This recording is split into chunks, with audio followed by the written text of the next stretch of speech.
একটা 15 বছরের পোলা দিনের আলোতে জবাই কইরা ফেলায়। বাংলা চলচ্চিত্রে ভিলেনের কথা মনে পড়লে যার নাম প্রথমে আসে তিনি মিশা সওদাগর। বয়স বাড়লেও কমেনি তার অভিনয়ের ধার। সমানতালে কাজ করছেন নতুন প্রজন্মের নায়কদের সঙ্গেও।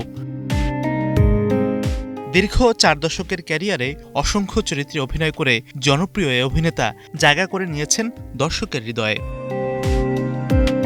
সাম্প্রতিক সময়ে রায়হান রাফি পরিচালিত তুফান ছবিতে নজর কেড়েছিলেন গ্যাংস্টার বাশিরের চরিত্রে।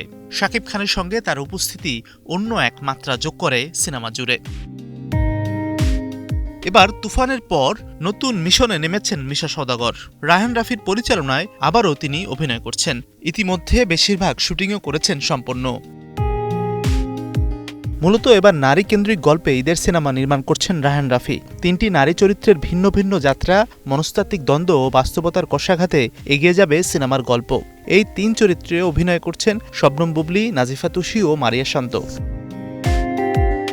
জানা গেছে এই গল্পে কোনো নায়ক না থাকলেও রয়েছে পুরুষ চরিত্রের উপস্থিতি। শোনা গিয়েছিল সেই চরিত্রে দেখা যেতে পারে জাহিদ হাসান অথবা চঞ্চল চৌধুরীকে, তবে এটি ছিল কেবলই গুজব। Mazharul Tamim, star news.